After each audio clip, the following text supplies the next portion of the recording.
What is Vo2max and Zone 2 training, and why do you train it? Watch this video. If you're really committed to developing your cardiorespiratory fitness, I think I talked about this on one of the podcasts, maybe it was on Tim's podcast. You're trying to maximize the area of a triangle. Yes. Right? So the triangle has a base and the triangle has a peak. And the goal is how big an area can I get? Not how wide, not how tall. You don't want one that's this wide and this tall, and you don't want one that's this tall and this wide. You want the max. The base is your zone 2. The peak is your Vo2max. So if you guys want to know what that means, basically that means your hard training, when you're going intervals and you're pushing yourself to your max limit, those interval sessions, that's your peak. That means you should only be doing that a little bit.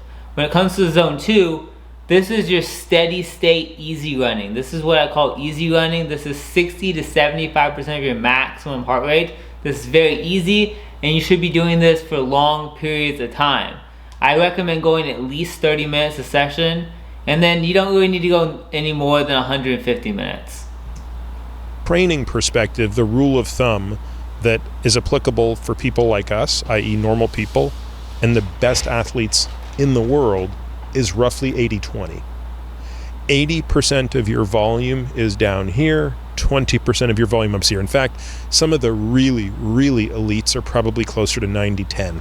Yeah, because the more volume you start doing, you start trying to add in more of those zone 2 sessions, because a lot of the distance runners, the marathoners, the 10K runners, the 5K runners, those type of things, they're running lots of mileage, 100 plus miles a week.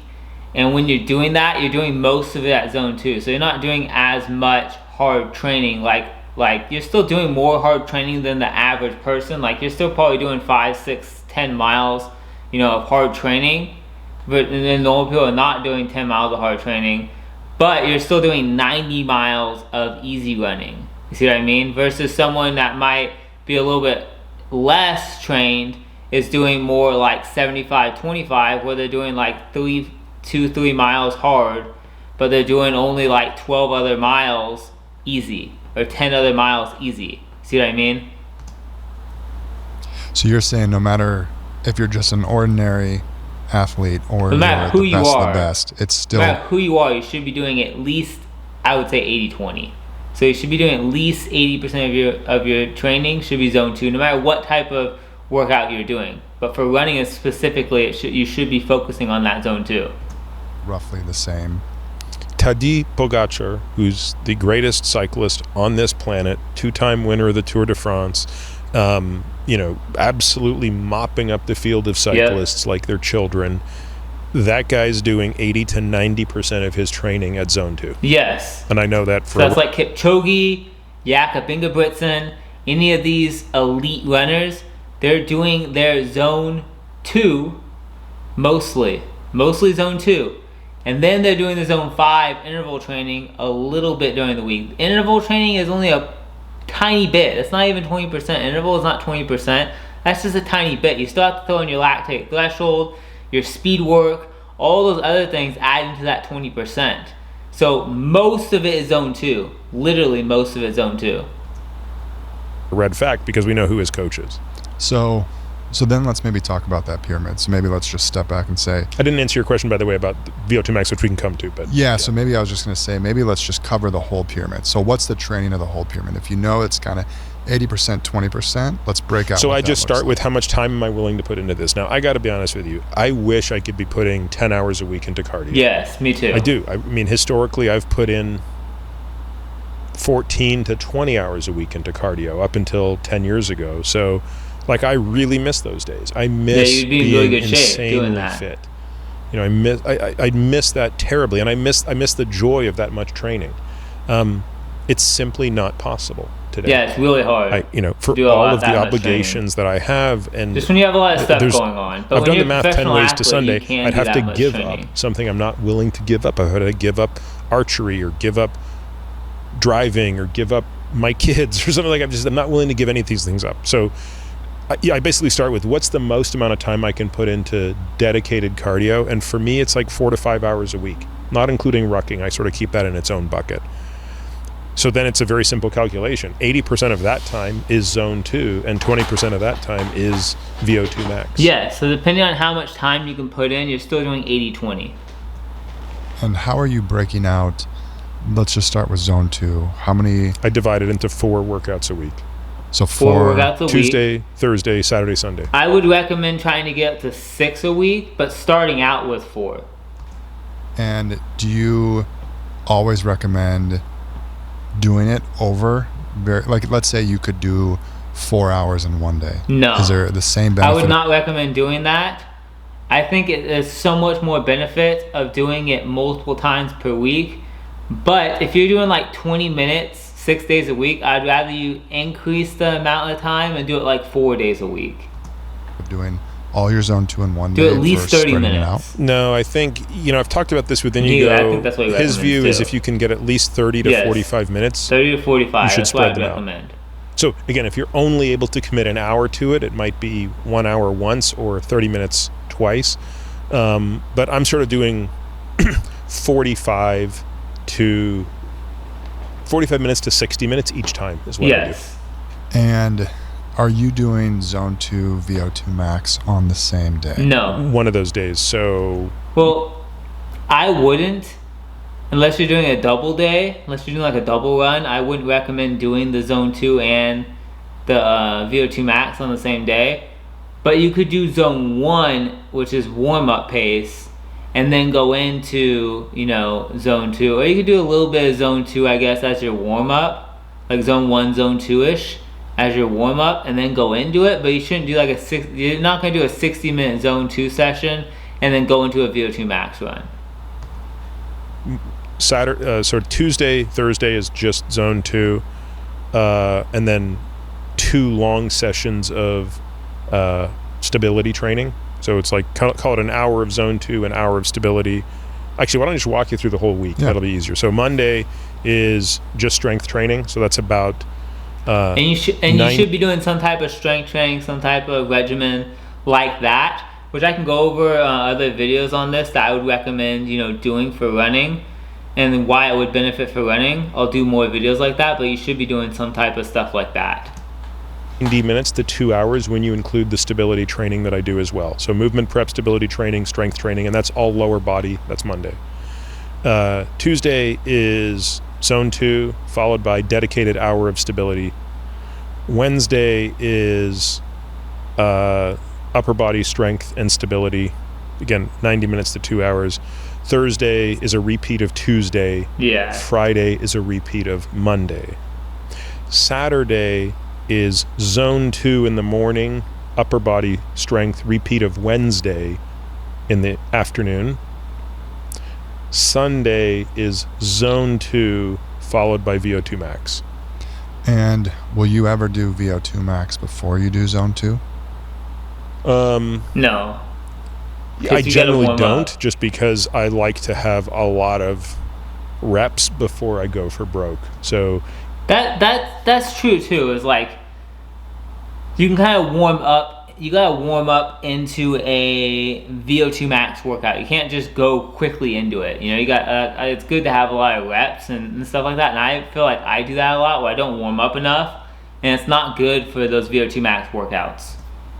Even when I was like a cyclist and doing 2 VO2max workouts a week, they were always preceded by a long. The metric we would use on a bike was kilojoules. So it was how many kilojoules of work would you do before you would do the super hard sets, and it had to be at least 1,000 kilojoules, which would translate to at least 1,000 calories of work. Oh my gosh, yeah. I don't recommend that at all, because for the average runner, you're not gonna go run and burn 1,000 calories unless you're like running, a lot of mileage. Like you could, like I'm not saying you don't, but I'm just saying like I wouldn't recommend doing that before a VO2. I would say just doing a mile warm up, 10 minutes of warming up, 10 to 20 minutes of warming up, 25 max, and that's all you need to do. That's all you need to do, and you'll be perfectly warmed up for your run at your VO2max run, or your speed workout or tempo run or whatever. Do 10 to 25 minutes of warming up, depending on how fit you are and where you're at in your mileage. And for zone 2, I know you said you kind of like to break it up. Is if someone is like, hey, I can do 4 days a week of zone 2, but I can only do 15 minutes a day, would you say? Then I'd compress it. I would say do 2 Yes, 30s. I'd recommend doing at least 30 minutes. So in your zone. But for running, I would say I would do at least 3 days a week. So if you can only do an hour a week, I would rather you do 3 20-something minute sessions than 2 30-minute sessions. I just feel like, in my opinion, that doing it twice a week is not enough. You have to hit at least 3 times a week or you're not going to see a lot of results. That's my opinion. I'd rather you do the 20-minute sessions 3 days a week, just to start out. But if you can get to 30-minute sessions 3 days a week, that'd be the best, and then build upon that. But try to get to where the 30 minutes a piece, and they're just easy, the zone 2. Zone 2 sessions you like to do at least 30. At a minimum, yeah. And now, when you're in those zone 2s, are you, like, when you hit the bike and the clock starts? No, I take 10 minutes. I do all mine on a bike, sometimes on a treadmill. He does this on a bike, but I'm just going to talk about this in the sense of running. But what I do is there's a little. The computer is programming to the Wahoo Kicker, which is the device I'm sitting on. So it's taking 10 minutes to ramp me up. Mm-hmm. And 10 minutes. Maybe just walk through what modalities can people do zone 2 on? Treadmill, bike, anything that is steady state. So, swimming is a great way to do it because you can really swim in a pool at a steady state. Running is a great way to do it because you can pretty much run at a steady state. Running is Cycling the best. Outdoors is generally hard, unless you have specific. Like Fiesta Island was a great place to train. Then I used to train at Fiesta Island because else. for people who don't know where that is in San Diego, it's where all the time trial bike races were, and it's just a 7-kilometer loop that you can ride on without lights or there's no traffic or anything that gets in your way. But for the most part, I wouldn't be able to do zone 2 outside here in Austin. It's just it's too not hilly. In the city. You're not able to do zone 2 on a bike. Or running. It's you can running in Austin, but I used to live there. But you can't do zone 2 cycling out there. It's not going to be the easiest thing to do, but you can do it on an exercise bike if you need to do zone 2 because you're injured.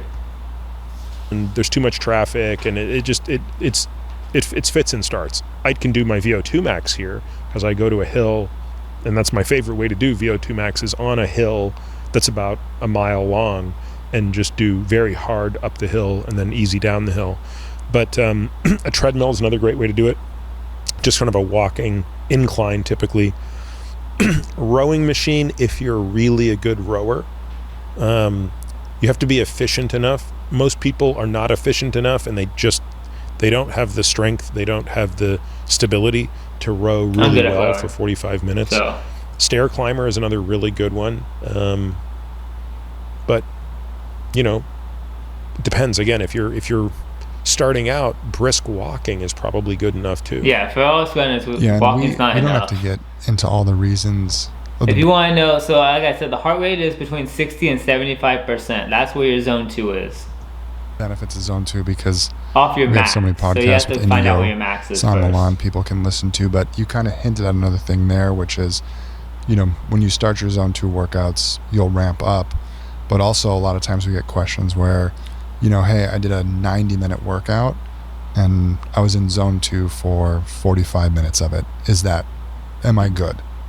No, I mean, I think what you mean in that question is, going up and down. I went out for a 3-hour bike ride today, and when I got back, my computer told me I did 44 minutes of zone 2. So 2 issues there. One is that's just a zone 2 based on heart rate. That's generally the worst approximation of zone 2. Yes, again, so zone 2 really is more based on lactate, 2. if we're going to be purely accurate, or at a minimum RPE. But even if you it's more that based on lactate, 45 minutes of zone 2 from your heart rate is roughly accurate. It's not the same physiologically because usually you're passing in and out of zone 2 in that situation, and so you're not getting kind of that constant steady state churn which you're looking for. What you're really kind of looking for is the harnessing of mitochondrial efficiency. Yes. And to do that, you have to be able to push oxidative phosphorylation right to its limit before you trip into glycolysis. And you're at the limit of that glycolysis being the dominant energy source. Whereas if you're on that ride, you're going into and out of glycolysis constantly. So it's not that you're so much in zone 2 for 45 minutes as that you passed through zone 2 for a sum total of 45 minutes, which again, there's still value in that. Yeah, there's still value in having to do that, but running, you don't really have to deal with that, so it's a little bit nicer. Yeah. And what about Vo2max? What modalities can you do Vo2max training on? Here I think it's probably easier in a way, right? Because it's pretty much anything that gets your heart rate up and gets you very tired. So Vo2max is 97 to 100% of your max heart rate. It's basically just trying to max your heart rate out. That's what you're trying to do. So, and spending as much time on that as you can. An air bike, it could be a regular bike, it could be a stationary bike, stair climber, treadmill, running outside. The sky's almost the limit. It's hard to do it. I love using the rowing machine when I do my Vo2max. It's hard. It would be hard to do it. I'm trying to think. I mean, heck, you could probably do it with something like burpees is probably pretty tough once you get into something that intense like jumping. Yeah, because burpees, no. The sweet spot for Vo2max is kind of 3 to 8 minute intervals. He says 3 to 8 minutes. I think more 2 to 5. I just don't think that doing anything for 8 minutes really, unless you're doing maybe 2 intervals, but it's just 8 minutes is a long time to really push yourself really hard for 8 minutes straight and then to do it again. I just feel like in your Vo2max is max heart rate, and after 8 minutes of kind of hitting that max heart rate, it's very hard with good rest. You have to take 8 minutes of rest to really go back to it. So I don't think 8 minutes, I think 8 minutes is too much. I think even 7 minutes is too much, but I think 2 to 5 minutes is better. That's what Jack Daniels says. Jack Daniels running. And I kind of like recommending that more, is 2 to 5 minutes. I just like doing the 4x4, which we'll talk about probably, is the Norwegian 4x4, 4 minutes on, 4 minutes rest, 4 times. So you don't want to be doing things that are so intense that you can't do them for at least 3 minutes. Yes. And so that's why I'd kind of hold off on that stuff. I mean, when I was young and I was really fit. I mean, you could do stuff less than 3 minutes or less than 2 minutes. You could do stuff that's 1 minute, 30 seconds, 400s, or that stuff's good for certain people and good for certain athletes, 400 meter athletes and other sprinting athletes. But if you're just trying to build your Vo2max, I would say you're just not spending enough time in your Vo2max by doing something like that. I did a lot of it with jumping, but I can't jump for 3 minutes anymore. I don't have, it's just that, I'm not that fit anymore, so I have to rely on easier things. And so what's your current Vo2max workout? So you mentioned kind of 3 to 8 minutes on. Is it? Typically I do 4 on, 4 off is sort of where I spend most of my time.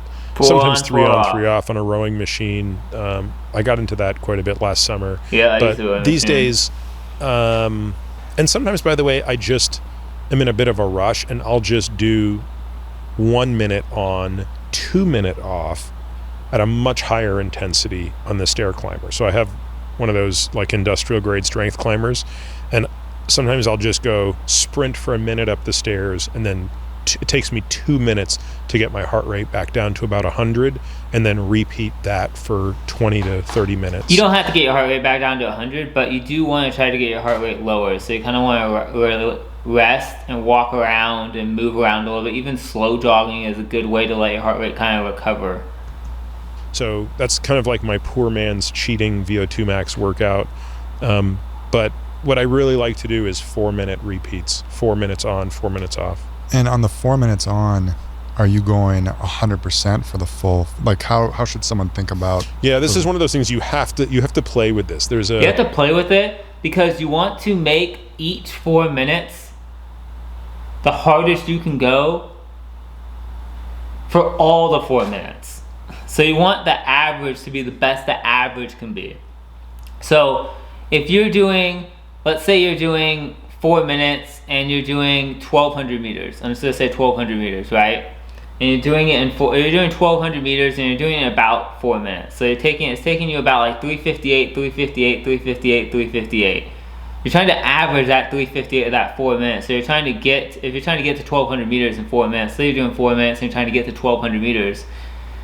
Trying to get to 1,200 meters in 4 minutes every time. If you get 1,205 meters, 1,210 meters, 1,230, 1,250, you're trying to hit that every single 4 minutes. You're not trying to do 1,300, then 1,250, then 12, then 1,150. You're trying to average the same every single time, the best you can average, if you get what I mean. This is years and years of practice to know what that feels like. So again, I'm doing this on a bike, so I'm looking at wattage, and my watts are so low now, I'm embarrassed. So I'm not going to tell you what the watts are because they're so much lower than they used to be. But I know, I have a sense of what I need to average my wattage over those 4 minutes. So I might go out at 105% of that wattage. And it feels pretty easy for the first minute. If it doesn't, I've gone too hard. Yeah, it should feel easy for the first minute. By 3 minutes, yes.